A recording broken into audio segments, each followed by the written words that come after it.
Have you ever wondered why? You've been learning English for so long but still can't speak fluently like a native. Most people get this wrong. They think learning more vocabulary and grammar is enough, but this is the reason you haven't succeeded yet. Language doesn't live in vocabulary. It lives in emotion. Welcome back to Learn English Through Stories with Lap.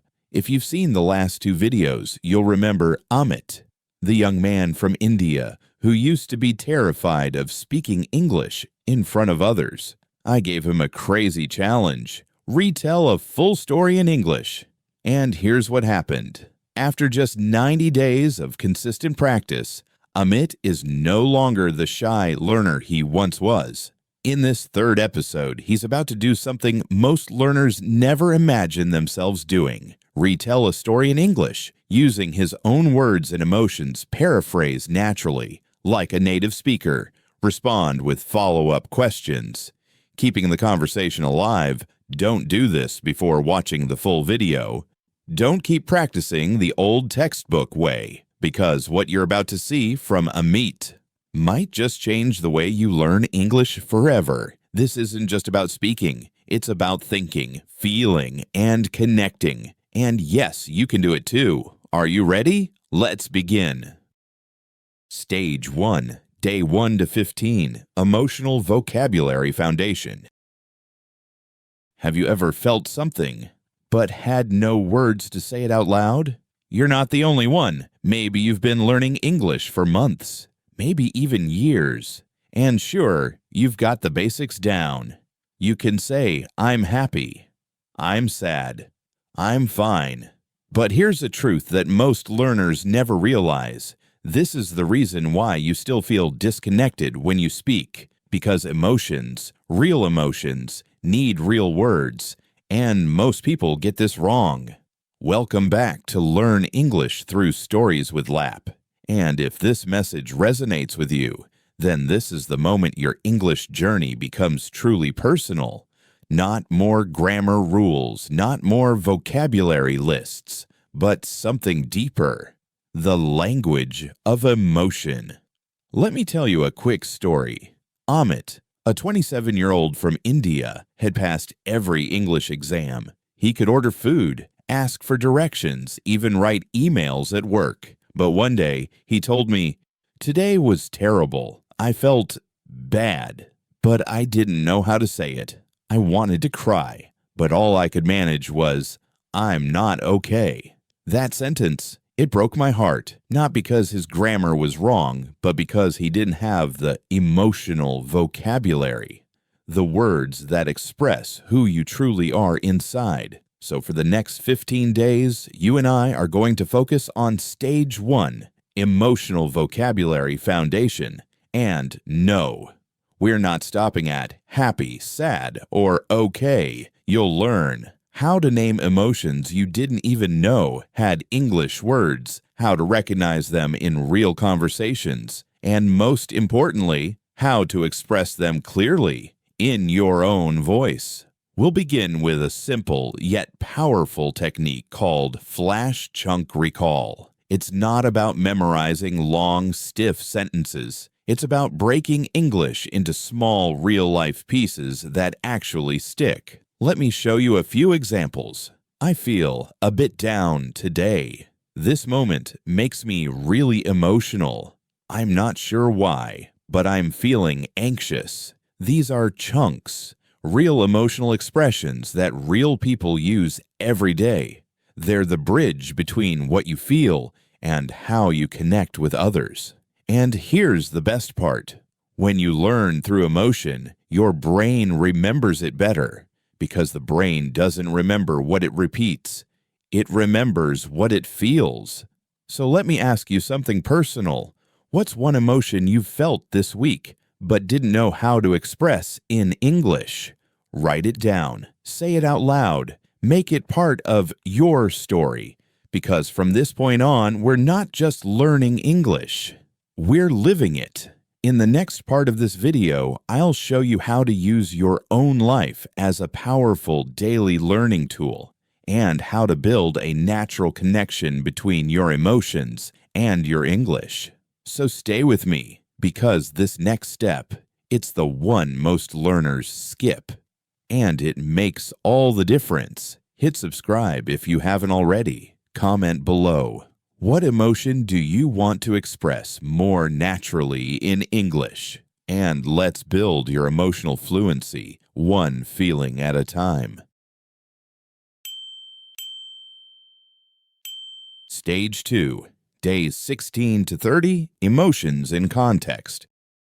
Do you know what's harder than learning grammar or memorizing vocabulary? Trying to express your real emotions in English and realizing you can't. If you've been following the last 2 videos about Amit's journey, you've seen how far he's come in his English learning. From being too shy to speak a single word to finally finding his voice, it changed his life. But something unexpected happened around day 16. Amit thought he was fluent. He could describe his day, talk about the weather, even confidently order coffee at a cafe. But one night, during a call with a friend, she shared something very personal, something heartbreaking, and Amit froze. He understood her words, but when it was his turn to respond, all he could say was, "I understand.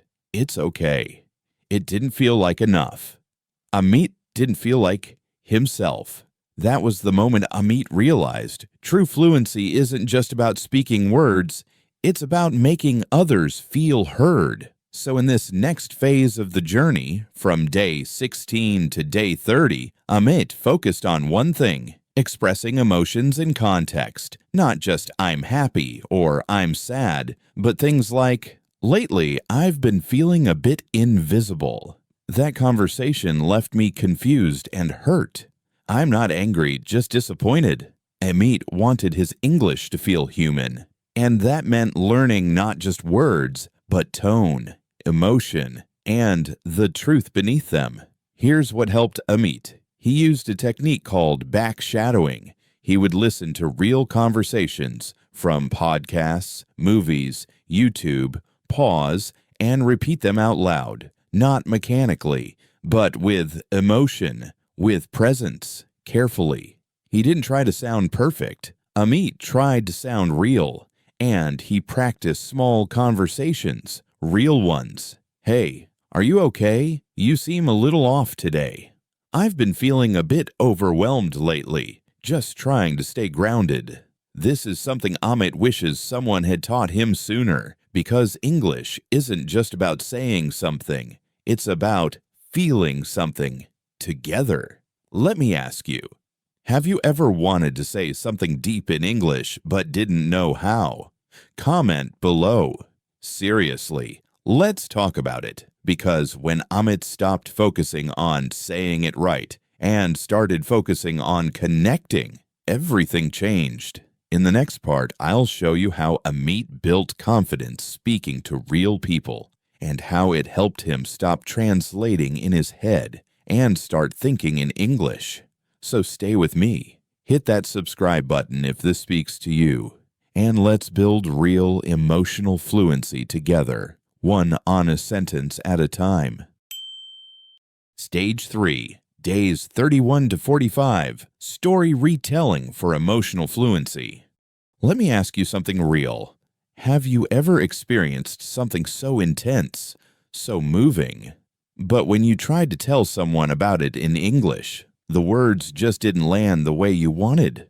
That was exactly what happened to Amit around day 30 of his English journey. He wasn't a beginner anymore. He could write emails, order coffee, chat casually, but when something truly emotional happened, something worth sharing, he felt blocked. He told me, "I wanted to explain how overwhelmed I felt when my little sister surprised me with a birthday call. But all I said was, I was happy. And it just didn't feel true." That moment broke something open for him. Because here's a truth no one talks about. Most English learners can talk about their day, but very few can talk about their life, not the way it feels, not the parts that matter. So Amit made a decision. For the next 2 weeks, he would do something different. He wouldn't just learn English, he would live it through the power of retelling stories, not made-up stories, his own. Moments that made him laugh, cry, feel small, feel proud. He started small. Every evening, he picked one memory, big or small, and practiced retelling it in English, out loud, 3 different ways. One night, he told the story. Anna walked into her apartment, lights off. It was dark. Then, surprise! Her friends jumped out with balloons. She felt shocked, joyful, even teary-eyed. Then he asked himself, what really happened? How did she feel? Can I describe her feelings in 3 different ways? That's when his English stopped sounding like a textbook and started sounding like a person. Because storytelling is not about grammar, it's about connection. When you retell emotional experiences, especially your own, your brain begins to wire the language to your truth. And something powerful happens. You stop translating, you start expressing. So let me ask you, what's a moment, happy, painful, or just real, that you wish you could tell someone in English, but couldn't? Write it down, then say it out loud, in your own way. Try again tomorrow, then again. That's how Amit built not just fluency, but voice. A voice people wanted to listen to, a voice that didn't just speak English. It told stories that mattered, and that's what I want for you too. In the next part, we're going even deeper, learning how to make your stories feel alive through real dialogue, tone, and reflection. But for now, if this idea resonates with you, if you've ever felt stuck between feelings and language, this is your stage. Subscribe now if you haven't. And comment below. What's one real moment from your life that you want to retell in English? Let's bring your voice to life, one story at a time. Stage 4, days 46 to 60. Build emotional sentences naturally. There's something Amit once said that has stayed with me. I know the words, I know the grammar, but when I try to speak about how I really feel, it just comes out flat. Have you ever felt that way? Like your English is technically correct, but emotionally empty? This is one of the most common challenges for intermediate learners. You've come a long way. You can follow conversations, write messages, even share small talk. But when it comes to expressing your inner world, stress, fear, gratitude, disappointment, something gets lost. That's what Stage 4 is all about. Let me take you back to Amit's story. Around day 46, something happened at his job. He was asked to give a short talk in front of his team. Nothing major, just a few words to share progress on a project. But right before it started, he messaged me. I feel incredibly nervous. I don't know why. I've practiced, but my chest feels tight. This was a breakthrough moment because instead of just saying, I'm nervous, he said, I feel incredibly nervous before the interview. Not only did he express what he felt, but when and why.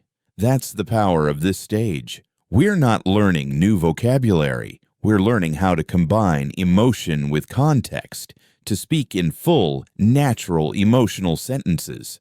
Let me give you a few examples. I'm trying to stay calm, but I feel overwhelmed. This memory always makes me emotional. I felt a strange kind of joy, mixed with sadness. Do you see what's happening here? These aren't textbook phrases. These are real, layered human expressions. They don't just name a feeling. They live inside it. In this stage, we use something called advanced chunking. It's a method that helps you build complete emotional thoughts without freezing over grammar rules. You don't need to pause mid-sentence wondering, is this the present perfect or past continuous? You just say what you feel. smoothly, naturally, truthfully. And the more Amit practiced this, the more powerful his English became. Because he wasn't just speaking words, he was sharing his truth. He was genuinely delighted. For the first time, I felt like English reflected who I was, not just what I had memorized. So let me ask you, what's one emotion you've struggled to say in English? Not just the word, but the experience.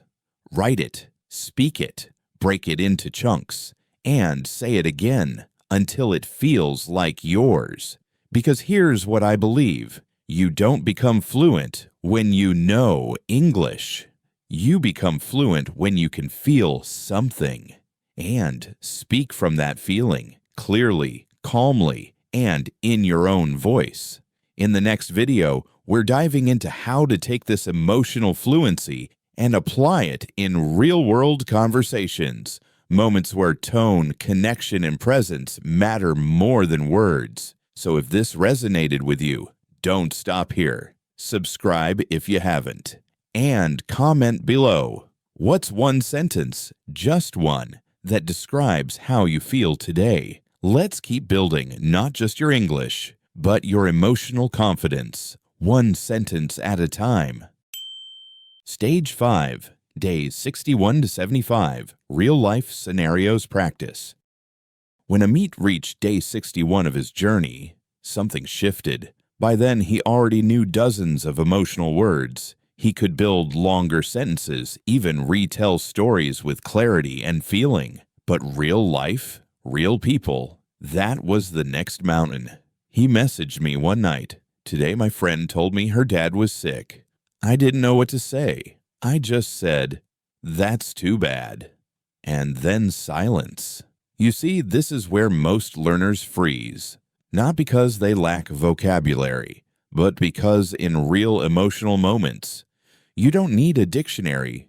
You need presence, awareness, and practice. And here's the truth nobody talks about. Most people study English to pass tests. But the real test is when someone looks you in the eye and says, "I'm not okay." And you have to respond, not perfectly, but humanly. This is Stage 5, real-life scenario practice, where we bring everything together. Because let's face it, English isn't just grammar and rules. It's how you comfort a friend, how you admit failure, how you stay in a conversation when emotions are real. We'll combine 3 powerful tools we've built so far: retelling, chunking, and backshadowing.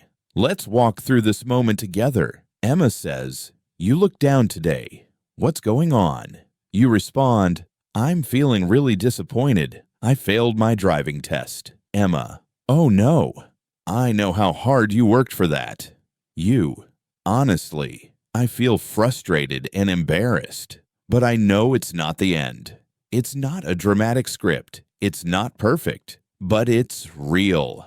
Your mission? Retell the scene, but in your own voice. Break the lines into chunks and repeat slowly. Backshadow with Emma's voice. Mimic her tone, not just her words. And here's why this matters. Because every conversation like this teaches your brain not only what to say, but how to feel while saying it. Amit practiced this one scenario over and over, and 1 week later, his friend told him some tough news again. This time, he paused, took a breath, and said, "I can't imagine how hard this is for you. But I'm here. Tell me more." That was it. No fancy phrases, no advanced idioms, just a moment of connection. In English, that's fluency. So let me ask you, what's one moment recently where you struggled to respond emotionally in English? What's something you wish you could have said? Comment below or say it out loud now, even if it's messy, because Stage 5 isn't about being impressive, it's about being present. And in the next stage, we're going to explore something even deeper: how teaching what you've learned can multiply your confidence and change how you see yourself forever. Don't miss it. Subscribe if you haven't already. And let's keep growing. One real conversation at a time. Stage 6, days 76 to 90, from competence to connection.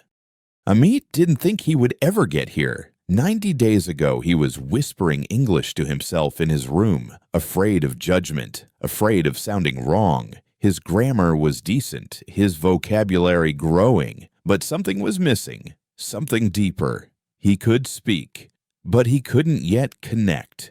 That's when everything changed, because here's what nobody tells you. You can pass every English exam. You can memorize 2,000 words. But if you can't open your heart in a real conversation, you'll always feel like a stranger in the language. This is stage 6, and it's where fluency becomes something more powerful, emotional connection. Let me ask you something. Have you ever had a week where so much happened, and yet when someone asked, "How was your week?" you just said, "It was fine," not because you didn't feel things, but because you didn't know how to say them in English. That's what Amit struggled with until he began a new practice: freestyle reflection, real emotion, no filter. Every Sunday night, he recorded a short audio message to himself in English. He didn't plan it. He didn't write it out. He just asked, "How did I really feel this week?" And that's when his English became something else. He would say things like, "Last week, I felt completely lost. But after talking to my mentor, I felt seen and supported." Or, "When I presented my idea, I felt nervous at first, but then proud when they applauded." These aren't textbook sentences. They're real, vulnerable, human. Because being fluent isn't just about being correct. It's about being clear, even in the messy parts of life. So in these final 15 days, I challenge you to do what Amit did. Look back on your week, pick one moment, and describe it in English. Not just what happened, but how you felt. Say it aloud. Write it in your journal. Record it on your phone. Make it real. Because when you learn to express what's real, that's when English finally feels like it's yours. So here's my question for you. What was one emotional moment from your week? And how would you describe it in English? Drop your thoughts in the comments or speak them aloud right now. Because this stage is not about learning more. It's about feeling more and expressing it fluently. And if you've made it this far in the series, I want you to know this. You're no longer just learning English. You're becoming someone who can connect across cultures, across hearts, through language. So subscribe if you haven't yet. Share this video with someone who's ready to speak more freely and feel more deeply, because this could be the final step of stage 3 in Amit's journey to English mastery. And maybe it's the end of this stage for us too. But it's the beginning of something so much more powerful. You've done the hard work. Now let's make it human. Closing challenge. Over the past 270 days, Amit's English journey has been a powerful reminder of what real progress looks like. In the first 90 days, he started from silence, unsure, nervous, and slowly built confidence by pushing through the fear of speaking. In the next 90 days, he moved from confidence to competence, sharpening his listening, writing, and speaking skills to communicate clearly and naturally. And now, in this final stage, Amit made his biggest leap from competence to connection. He's no longer just speaking with grammar, he's speaking from the heart. If you haven't seen the first 2 videos yet, go back and watch them. They show the full transformation of someone who chose not to give up. And if you follow the same path, if you practice like Amit did, the reward isn't just better English. It's a stronger, freer, more connected version of yourself, someone who can express deeply and live fully in English. You've come this far, and I truly respect your commitment. Keep that fire alive. Now, your challenge. Choose 3 emotions you felt this week. Write 2 short English sentences for each one. Share one of those in the comments. Be bold, be real, because fluency isn't about speed. It's about connection. Let your English reflect your heart, one feeling at a time. Subscribe for more weekly videos, and don't miss what's coming next. Thank you so much. Take care, and I'll see you in the next video.